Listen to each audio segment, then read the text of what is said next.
Bone here, and it is time for us to recap and review the 2025 F1 Chinese Grand Prix race weekend that included some absolutely shocking happenings. Bone!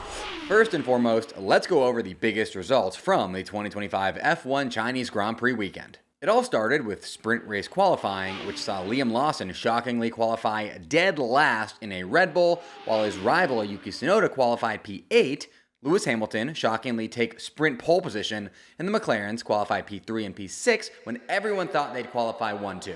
In the sprint race, Lewis Hamilton managed to convert his sprint pole to a dominant first race win with Ferrari, sprint race win, but it's still a race win. Yuki Tsunoda managed to finish P6 while his rival Liam Lawson only managed P14, and Drivers' Championship favorite Lando Norris only managed to score 1 point, while his teammate and rival Oscar Piastri scored 7 points by finishing P2. In Grand Prix qualifying, Liam Lawson qualified dead last again, while both Racing Bulls made Q3, and Oscar Piastri achieved his first career pole position, while the Ferraris, fresh off a sprint pole and win, only managed a disappointing P5 and P6. And finally, you have the Grand Prix, which included the following entertaining results. A McLaren 1-2 that saw Oscar Piastri win the race from pole to prove he's to be taken seriously as a Drivers' Championship contender this season. A Ferrari double disqualification for 2 separate reasons, which is absurd, and which I'll be talking about here shortly. A third race disqualification at the expense of Pierre Gasly. A double points finish for Haas that included a P5 for Ocon just 1 race after Haas looked like the worst team in F1. By the way, my Haas delusion syndrome is officially back after a 1 race hiatus. Lance Stroll continuing his admittedly impressive streak of finishing in the top 10 at every race thus far this season. A double points finish for Williams. Liam Lawson finishing out of the points to put himself under immense pressure, which we will of course be talking all about later on in this video. Fernando Alonso not even being listed as a competitor in the 2025 F1 Drivers' Championship on account of him not being classified in either race thus far this season. And Mercedes rookie Kimi Antonelli winning Driver of the Day, despite the fact that he didn't gain any positions during the race. I didn't either, and you don't see me winning Driver of the Day. Where's Bone's Driver of the Day? Before I move on to further breaking down the most dramatic results from the Chinese Grand Prix, be sure to toss this video a like, because I'm trying to hit 6,000 likes on it like we almost did on my Chinese Grand Prix preview, so that YouTube likes me more and shows my race previews and recaps to more people this season than last season. My Chinese Grand Prix preview is the most viewed video in the history of my channel by far, and I want to keep that momentum rolling with this video. Bone! Now, let's talk about some of the biggest storylines that arose from the Chinese Grand Prix weekend. First, the 2025 F1 season is starting out pretty much exactly how we all hoped. This F1 season was predicted by many to be wide open in terms of winning teams and drivers, and so far, so good. Through 3 qualifying sessions and 3 race sessions, we have 3 different pole sitters and 3 different race winners. While it's true this season would be even more exciting if every pole sitter and race winner were different drivers from different teams, I'm not going to get too greedy here and just be happy with what we have. The parity up and down the grid thus far in 2025 is exemplified by the current championship standings after 2 Grand Prix weekends, where only 2 teams have yet to score a point and nobody is running away with either championship yet. That being said, we definitely could be on the brink of McLaren running away with the Constructors' Championship, as they've now won both of the Grand Prix thus far this season, which are what really matters. No offense to Lewis Hamilton and Ferrari fans, of which there are many, nor F1 Sprint fans, of which there are none, but we all know F1 Sprint doesn't really matter that much.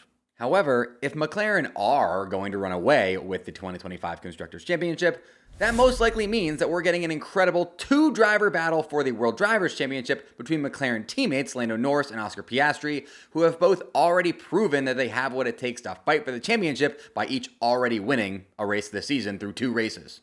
It looks like we are going to get at least 1 absolutely incredible championship battle this season, any way you slice it, and possibly even 2. And I cannot wait to see how everything unfolds. Do you think McLaren are going to run away with both championships, or that another team could challenge them? Let me know in the comments.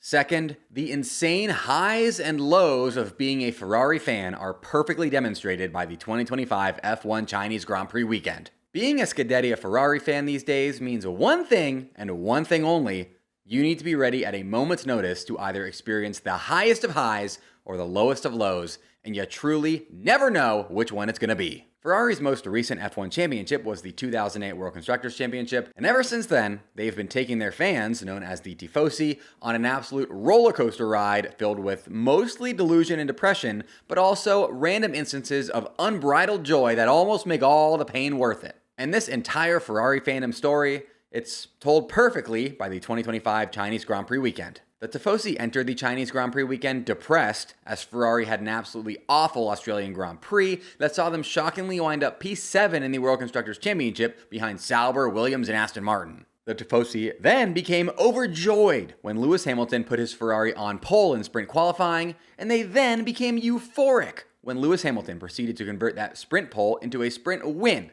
and give Ferrari their first win of the season and of the Lewis Hamilton Ferrari era. Feeling incredible after Lewis's sprint race win, the Tifosi then entered Grand Prix qualifying with high hopes, expecting another pole position. They were instead treated to results of P5 and P6. This brought them back down to earth a little bit, but they were all still deluded by the sprint race into thinking they could win this thing. Welp, the Tifosi were then disappointed, but still kinda okay with their drivers' eventual P5 and P6 race results, before both Ferrari drivers were disqualified after the race, sending the Tifosi into the pit of misery. Dilly dilly. To make matters worse, Lewis Hamilton and Charles Leclerc were disqualified for two different things, a ride height issue and a weight issue, meaning it was two separate mistakes from Ferrari that saw them score 0 points at the Chinese Grand Prix. From the highest highs to the lowest lows, life's never boring for Tifosos. Next up, are Red Bull Racing about to replace struggling rookie driver Liam Lawson after just 2 races? 2 Grand Prix weekends into his career at Red Bull Racing, Liam Lawson pretty much couldn't realistically be doing any worse. Through 6 competitive sessions, Liam has finished last or tied for last in 3 of them, and averaged around 15th out of 20 in the other 3.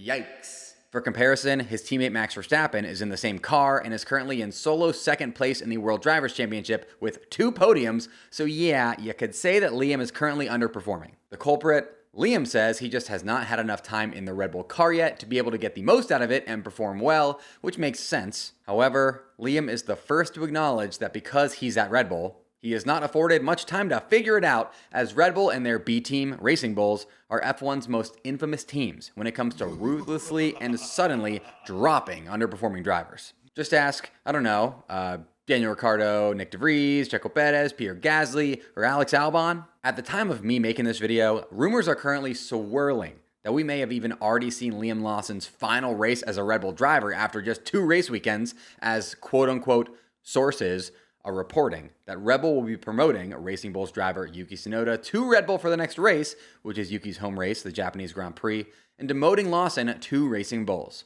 The craziest rumors are even saying Lawson could be out of F1 entirely before the next race, with Yuki going to Red Bull and Racing Bulls then getting Alpine reserve driver Franco Colapinto on loan instead of getting Lawson. I honestly would not be surprised if the Yuki-Liam swap were true, given Red Bull's hairpin trigger when it comes to changing drivers, Yuki's hot start to the season, Lawson's poor form, and the fact that it's Yuki's home race that's next up. But I find it almost impossible to believe that Liam Lawson could end up out of F1 after just 2 race weekends, after struggling in a car that everyone knows is tricky to figure out after watching Checo Perez, who's really experienced, struggle in it. What do you, yes you, think is going to happen with Liam Lawson's Red Bull seat? Let me know in the comments. Go comment right now.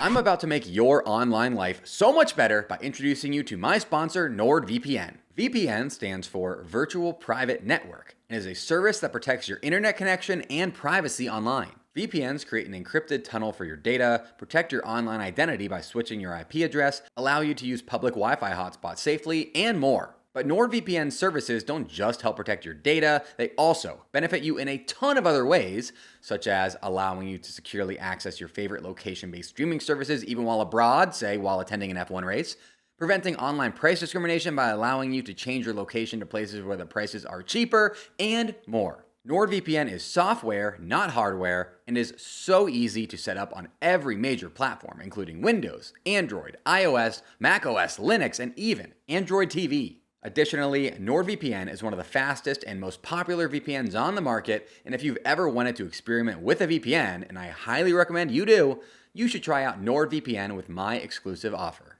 To get the best discount off your NordVPN plan, go to nordvpn.com/bone. Our link will also give you 4 extra months on the 2-year plan.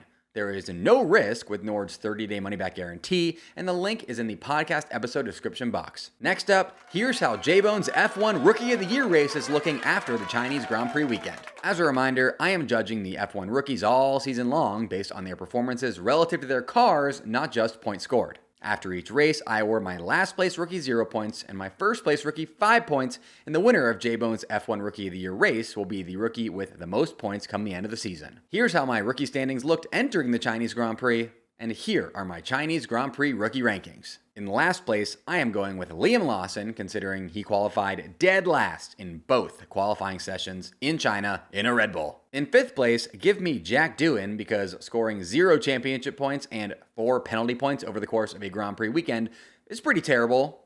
Doohan only gets the nod over Lawson because he out-qualified Lawson on both occasions in China, but it was pretty close here, not gonna lie. In fourth place, give me Gabby Bortoleto, who had a forgettable race weekend aside from making Q2 in sprint qualifying. In third place, I've got Isaac Hadjar, who qualified an impressive P7 for the Grand Prix before finishing barely out of the points in P11. In second place, give me Kimi Antonelli, who somehow won Driver of the Day despite ending the race where he started, before being promoted 2 positions due to disqualifications after Driver of the Day was already announced. And in first place, you already know who it is. It's Ollie Behrman, who managed to finish a wildly impressive P8 in a Haas after starting the race P17. Ciao. So here are the updated J-Bone's Rookie of the Year race standings. Let me know your thoughts on them in the comments. Finally today, we need to talk about how my 3 bona-fide race predictions for the 2025 F1 Chinese Grand Prix turned out. As a reminder, I was 1 for 3 on the season entering the Chinese Grand Prix, so I was extra motivated to do very well here with these so as not to dig myself into a hole to start the season. My first race prediction was that McLaren would have a 1-2 finish at the Chinese Grand Prix, and ding ding, J-Bone got that one right. J-Bone! Man, that's the first time I've gotten to do that this entire season, and it feels great.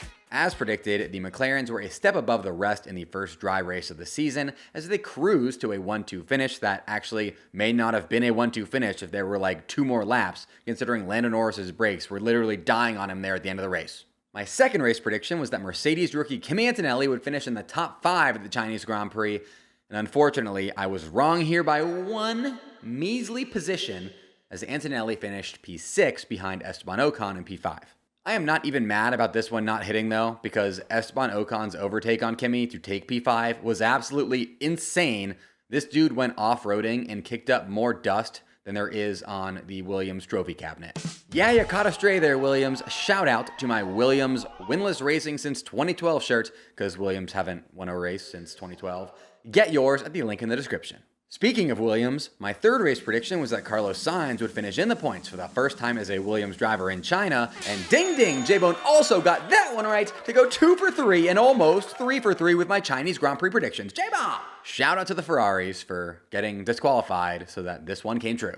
That puts me at 3 for 6, aka 50% for the season thus far with my predictions, which I'm a-okay with because it means I'm officially not below 50% for the first time in a long time. J-Bone!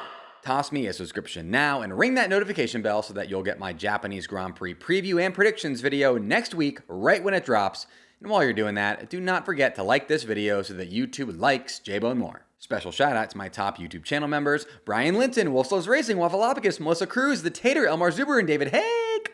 Mash that join button just below this video to get your name shouted out right here in future videos. And until next time, folks, J-Bone! J-Bone!